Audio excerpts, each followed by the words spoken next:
बुलाती हैं लहरें कि दरिया से खेलो, कहाँ तक चलोगे किनारे किनारे। हेलो फ्रेंड्स, कैसे हो? आज हम पढ़ेंगे, या यूं कहें कि आज हम देखेंगे कि जनरल साइंस प्रैक्टिकल बुक को कैसे कंप्लीट करें। इससे पहले के वीडियो में पार्ट फर्स्ट में मैंने 1 से 5 तक के प्रैक्टिकल्स को अपलोड किया है, और जिसने वो वीडियो नहीं देखा उसके लिए मैं उसकी डिस्क्रिप्शन में अपने उसके लिंक दे दूंगा, वहाँ से वो जा कर के उसे देख सकता है। तो पढ़ते हैं अपने प्रैक्टिकल की और प्रैक्टिकल नंबर 6। Let's begin. तो हम आ गए हैं हमारे एक्सपेरिमेंट नंबर 6 पर, जिसका नाम है verification of magnetic effects of electric current. Electric current का मैग्नेटिक इफेक्ट वेरिफिकेशन करें, वेरीफाई करें। तो ये आपके स्क्रीन पर आपको दिखाई दे रहा है। एम है, रिक्वायरमेंट्स है, प्रोसीजर है, एंड देन उसके साथ साथ आप चलेंगे तो आपके स्क्रीन पे दिखाई दे रहा है कि फिगर है। फिगर में लेबल कैसे करना है, लेबल द डायग्राम। इसके कुछ मास होते हैं, आपको इसके नाम याद रखने हैं। मैग्नेटिक निडल इसे कहते हैं, ये जो अंदर निडल दिखाई दे रही है इसे हम बैटरी कहेंगे। यहाँ हमारी बैटरी है, यहाँ से हमारा करंट पास होगा। ये की है जिसे हम प्लग की कहते हैं। ये ट्रे है जिसके अंदर में ये मैग्नेटिक निडल या मैग्नेट रखा गया है, ठीक है। And this is the bulb जो रोशन होगा, ठीक है। जब हम प्लग करेंगे की तो उससे इलेक्ट्रिसिटी जाएगी और बल्ब रोशन हो जाएगा। तो मैग्नेटिक इफेक्ट के जरिए से हम देखेंगे इलेक्ट्रिसिटी कैसे आई और हमारा बल्ब रोशन कैसे हुआ। तो ये डायग्राम में ये सब आपको लिखना है, लेबलिंग करना है। उसके बाद आता है पार्ट ऑब्जर्वेशन का। तो ये ऑब्जर्वेशन इस तरह से है, और बढ़ते हैं। तो ये आ गए हम अगले पेज पर, जिसमें हमें कंक्लूजन या इन्फ्रेंसेस के अंदर में लिखना है। फर्स्ट जो हमारी फिल इन द ब्लैंक्स है, इसके अंदर में हमें चूज करना है ईस्ट वेस्ट और नॉर्थ साउथ। तो हम नॉर्थ साउथ को सिलेक्ट करते हैं, ये सही इसका आंसर है। डिफ्लेक्टेड होती है तो डिफ्लेक्टेड लेंगे दोनों में से। उसके बाद हम यहां लिखेंगे magnetic. Thus the magnetic effect of the electric current can be verified. So अब उसके आगे का पार्ट आता है मल्टीपल चॉइस क्वेश्चंस, ठीक है।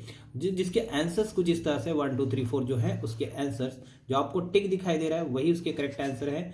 Let's see this. इसमें पहले का सी है, दूसरे का सी है, तीसरे का डी है, चौथे का करेक्ट ऑप्शन है डी, और पांचवे का करेक्ट ऑप्शन है ए। इस तरह से ये आपका कंप्लीट प्रैक्टिकल हो चुका है, प्रैक्टिकल नंबर 6। और साथ ही साथ उसी के आगे बढ़ते हैं प्रैक्टिकल नंबर 7 पर, जिसे हम एक नजर देखते हैं। इस तरह से देखिए, ये मैं अरेंज कर रहा हूं सही से, और ये एक्सपेरिमेंट नंबर 7 है। एक्सपेरिमेंट क्या है? Preparation of ferric sulphide and study its properties. Ferric sulphide को प्रिपेयर करना है, तो इसका लेबल डायग्राम इस तरह से है, जिस तरह से आपको दिखाई दे रहा है, ठीक है। इसके नाम सही से लिखे इसको अच्छे से। उसके बाद प्रोसीजर की ओर बढ़े, और प्रोसीजर को सही से समझ कर लें, जिस तरह से आपको दिखाई दे रहा है। आपके पास भी जो वर्कबुक है जिसके अंदर में आप कंप्लीट कर रहे हैं, पेज नंबर 19 जिसमें मैं बता रहा हूँ, तो ठीक है, इस तरह से इसको कंप्लीट करें। बढ़ते हैं आगे। ये उसका ऑब्जर्वेशन टेबल है, यू कैन सी हियर। इस फिल इन द ब्लैंक्स में आप आर लिखेंगे, और नॉट नहीं लिखेंगे, आर लिखेंगे। देन इसमें आएगा गेट अट्रैक्टेड, एंड यहाँ पे does not get attracted, okay. तो ये पूरे के पूरे ऑब्जर्वेशन बॉक्स के अंदर में ये 3 फिल इन द ब्लैंक्स है जिसको आपको भरना था। उसके बाद आता है यहाँ पर chemical reaction Fe+S is FeS, heating करने पर फेरस सल्फेट। और ये कंक्लूजन इन्फ्रेंस के अंदर में आपको लिखना है रिटेन होता है, डू नॉट रिटेन की जगह रिटेन आएगा, मिक्सचर रिटेन हो जाता है। तो इस तरह से फिर बढ़ते हैं अगला पार्ट, मल्टीपल चॉइस क्वेश्चन, जिसके कुछ आंसर इस तरह से मैं आंसर्स बता देता हूं ताकि आपको जल्दी जल्दी से आंसर्स लिखने में हेल्प हो जाए। ये बी लिखेंगे फर्स्ट का करेक्ट आंसर, दूसरे का ए, तीसरे का बी, चौथे का सी, और पांचवे का फाइनली ए, ओके। तो करेक्ट ऑप्शन है इसका, और इस तरह से आप स्क्रीन पे इसको देख सकते हैं, उसके टिक मार्क्स, ओके। तो बढ़ते हैं अगले प्रैक्टिकल की ओर। सो फ्रेंड्स, अगला हमारा जो एक्सपेरिमेंट है, experiment number 8, physical and chemical properties of metals and non metals. इसके अंदर में एम, रिक्वायरमेंट, केमिकल्स, प्रोसीजर्स, ये होने के बाद जैसे आपके स्क्रीन पे दिखाई दे रहा है, और वेल लेवल डायग्राम आपके स्क्रीन पे आ गए हैं, तो आपको उसके अंदर में जो दिख रहा है बॉक्स में, जो नाम दिख रहा है वैक्स है, तो वैक्स लिखना है आपको, WAX वैक्स, ठीक है, कहाँ लगाया हुआ है, टॉप पे लगाया हुआ है, लास्ट पे, ताकि वो पिघल जाए। क्यों, यहाँ से हीट हो रहा है। पेयर ऑफ टोंग्स इसको कहते हैं, ये जो पकड़ दिखाई दे रहा है इसे, ठीक है। तो इसे पेयर ऑफ टंग्स कहते हैं। कॉपर वायर ये बताया गया है, इसके ऊपर वो लगाया गया है। नेक्स्ट फिगर में है पेयर ऑफ टंग, इसको बताया गया है, ठीक है। और ये कॉपर वायर है जिसको नहीं, यहाँ पर हमने पेंसिल लीड ली है। पहले हमने लिया था कॉपर वायर, अब हमने लिया है पेंसिल लीड, और यहाँ पे वैसे ही हमने वैक्स लगाया, ठीक है। तो इसको अच्छे से लिख लेना प्लीज, ठीक है। उसके बाद नीचे की डायग्राम में आप देख रहे हैं, जैसे कि जिस तरह से आपको दिखाई दे रहा है, यहाँ पर है मैग्नीशियम रिबिन, मैग्नीशियम रिबिन, और यहाँ पर है पीस ऑफ कोल, ठीक है। और यहाँ पे ड्राई सेल तो हमने दोनों जगह यूज किया। 1.5 वोल्ट बल्ब जो कि रोशन हो जाएगा, ग्लो हो जाएगा, 1.5 वोल्ट बल्ब दोनों जगह हमने यूज किया है। बढ़ते हैं आगे हम। तो उसके बाद का पार्ट आता है कि आयरन नेल, हैमर, ये इसको दो नाम देना है, बाकी ये जो भी है इस तरह से देख के लिखना है। मेटालिक प्लेटफॉर्म जो रखा हुआ है, उसके बाद हमको ये डायग्राम बताई गई है जो इस तरह से नीचे आ रही है, ठीक है। इस तरह से आगे बढ़, तो ये है हमारे केमिकल रिएक्शंस है, जो जिस तरह से दिखाई दे रहा है उसी तरह से हमको लिखना है। मैं तो सजेस्ट करूंगा कि इस केमिकल रिएक्शंस को पूरे प्रैक्टिकल्स में से आप लिख करके एक आपकी नोटबुक में नोट डाउन करके रखें, ताकि आपको केमिकल रिएक्शंस लिखना और अंडरस्टैंड करना आसान हो जाएगा।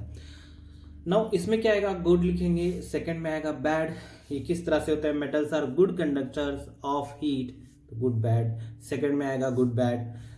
थर्ड में आएगा, मतलब ये थर्ड था, सॉरी, ये फर्स्ट सेकंड तो ऐसे ही दिया हुआ है, थर्ड के अंदर में गुड बैड और फोर्थ के अंदर में गुड बैड। इसी तरह से मैलिएबल और नॉन मैलिएबल इस तरह से लिखेंगे। हार्ड एंड ब्रिटल इस तरह से लिखेंगे। ये जो ब्रिटल सामने दिख रहा है ना, BRITTLE।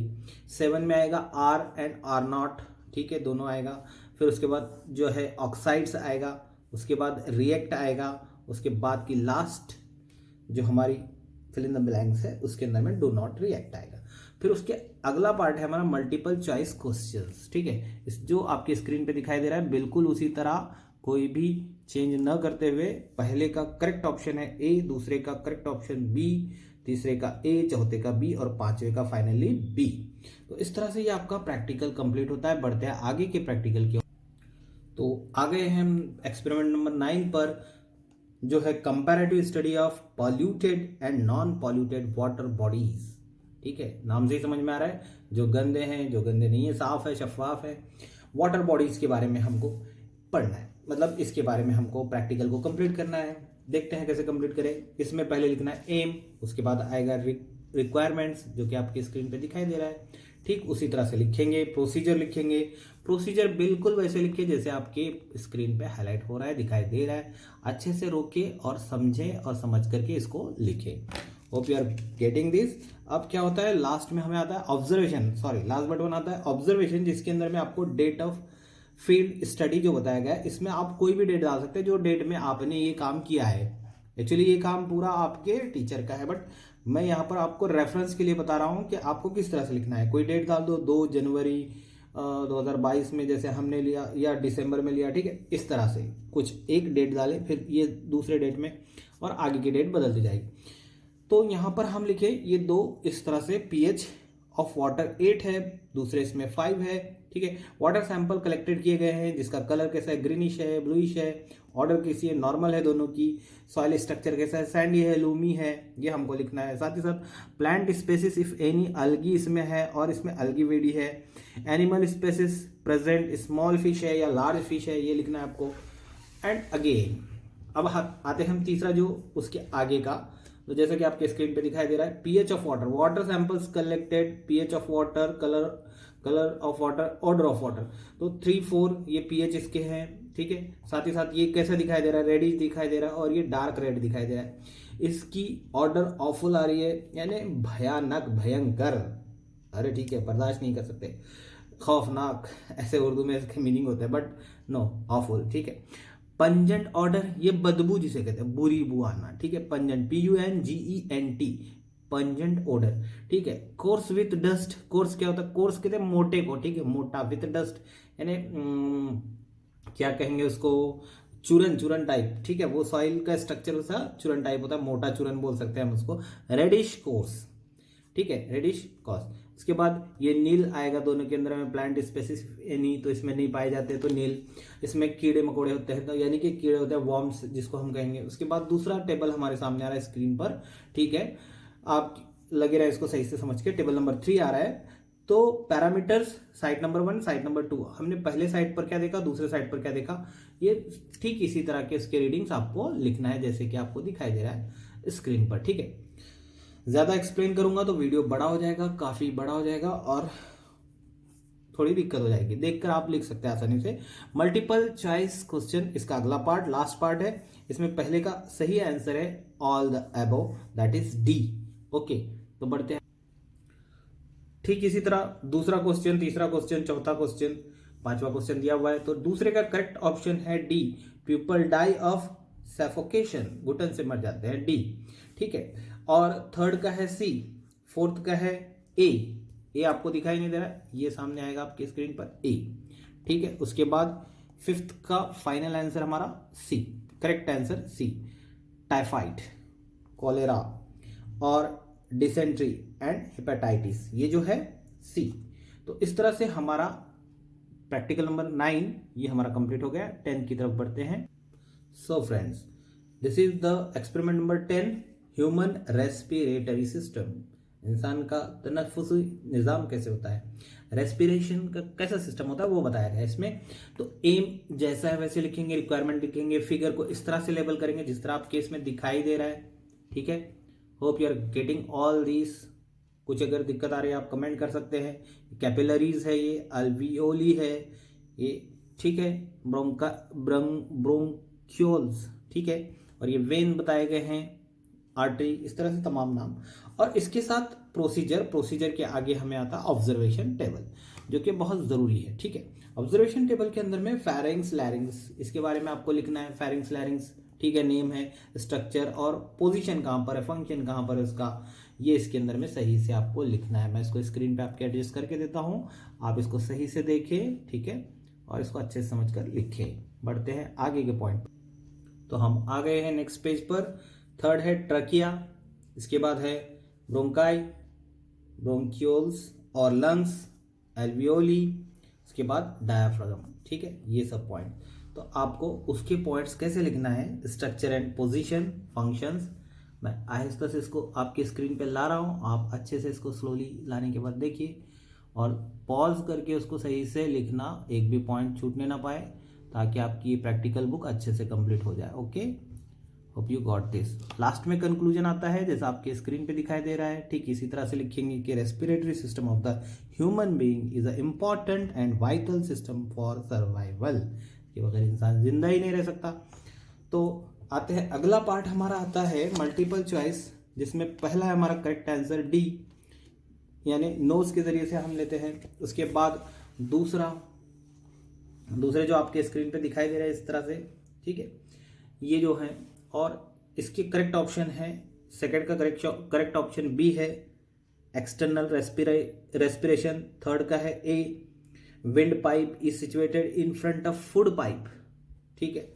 फिर उसके बाद है फोर्थ का करेक्ट ऑप्शन है सी, और फिफ्थ का है correct option A, at the beginning of the wind pipe.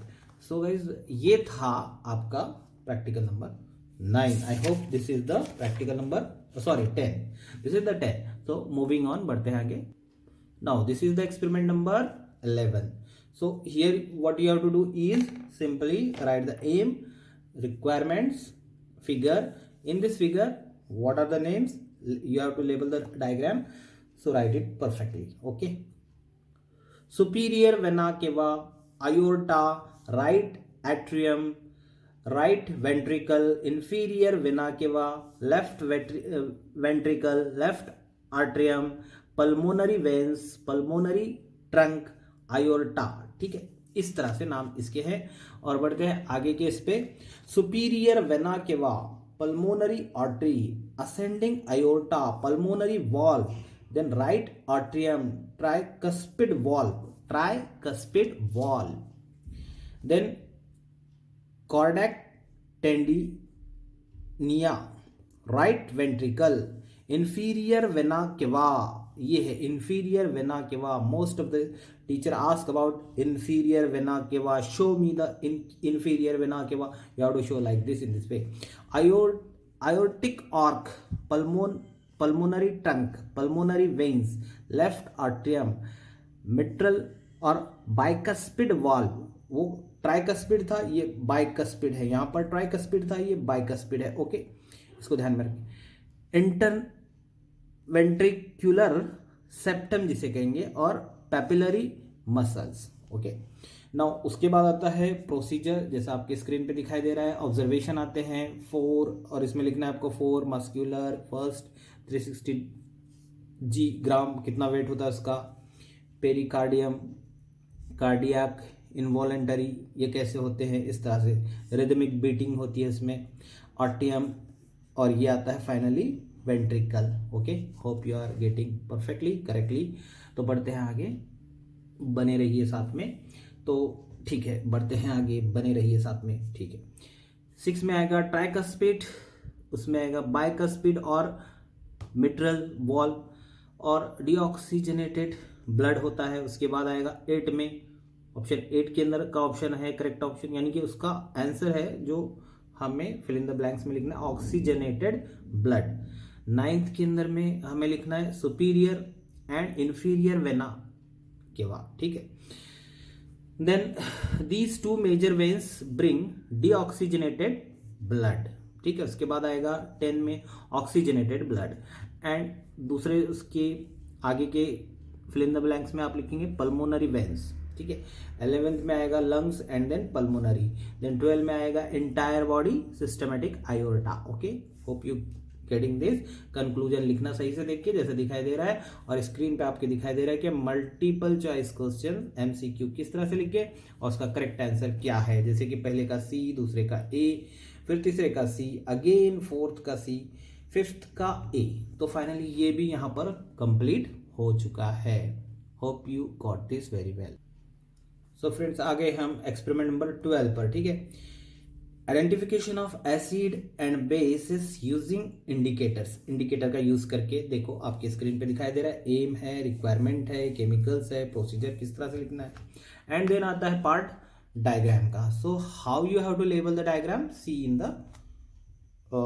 your screen, see on your screen, so that you will complete your practical general or journal. Okay, blue litmus paper, this part turn red, which shows as indicated in the diagram.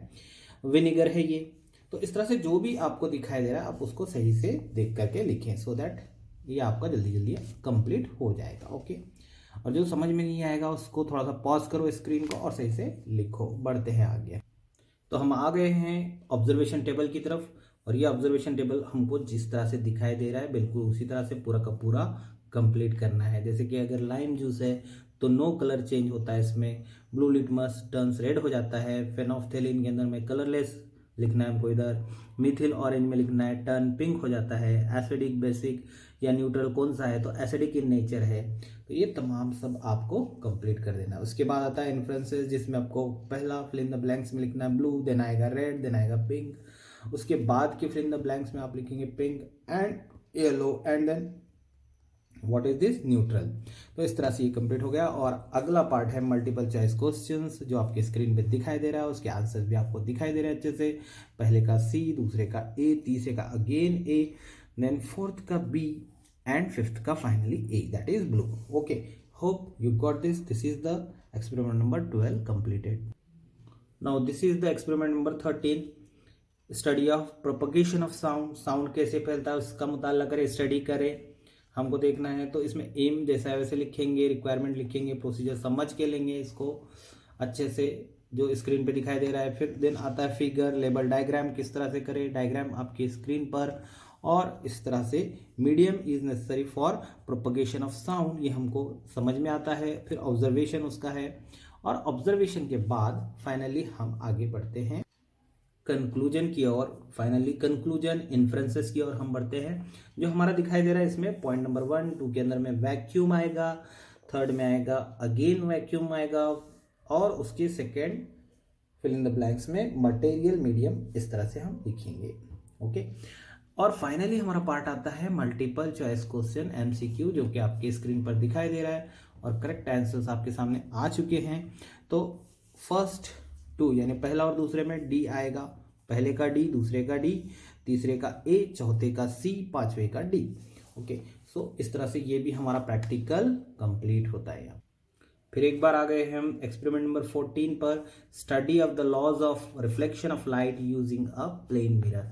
Using plane mirror का इस्तेमाल करके किस तरह से हम laws study करेंगे, aim लिखेंगे, requirement लिखेंगे, प्रोसीजर को समझेंगे, अंडरस्टैंड करेंगे, देन बढ़ेंगे आगे और उसकी फिगर डायग्राम, लेबल डायग्राम अच्छे से उतारेंगे जैसे आपको दिखाई दे रहा है on your screen. Okay, incident ray बताएंगे, नॉर्मल बताएंगे, रिफ्लेक्टेड रे बताएंगे, प्लेन मिरर बताएंगे और ऑब्जर्वेशन टेबल को कंप्लीट करने आगे बढ़ेंगे। इंसिडेंस, एंगल ऑफ इंसिडेंस और एंगल ऑफ रिफ्रैक्शन किस तरह होता है, इक्वल होता है या नहीं होता है, ये सब लिखना है अच्छे से। ठीक है, ओके, बढ़ते हैं। ऑब्जर्वेशन के अंदर में पहला प्लेन लिखेंगे, सेकंड में I is equal to angle, I is equal to angle R, ये लिखेंगे। इंसिडेंस और रिफ्लेक्शन दोनों इक्वल होना चाहिए। इन्फ्रेंस में लिखेंगे the angle of reflection is equal to the angle of incidence, ये हमारा एम था जो हमने हासिल कर लिया। ठीक है, उसके बाद ठीक है द सेकेंड पॉइंट में लिखेंगे प्लेन, थर्ड में आएगा अपोजिट जैसे कि आपके स्क्रीन पे दिखाई दे रहा है, और फाइनली पार्ट आता है मल्टीपल चॉइस क्वेश्चंस का, जिसके करेक्ट आंसर आपको दिखाई दे रहे हैं, पहले का बी, दूसरे का ए, तीसरे का ए और चौथे का डी। ठीक है, इस तरह से ये आपका 14th एक्सपेरिमेंट कंप्लीट हो गया।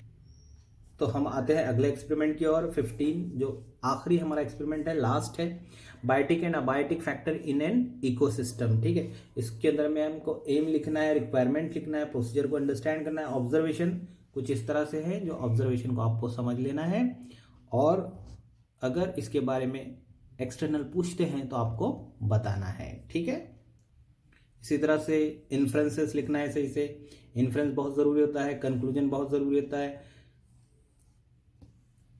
अपने जो स्टडी के बेस पर हमको कंक्लूजन निकालना है इकोसिस्टम जो हमने चूज़ किया था उसके बारे में।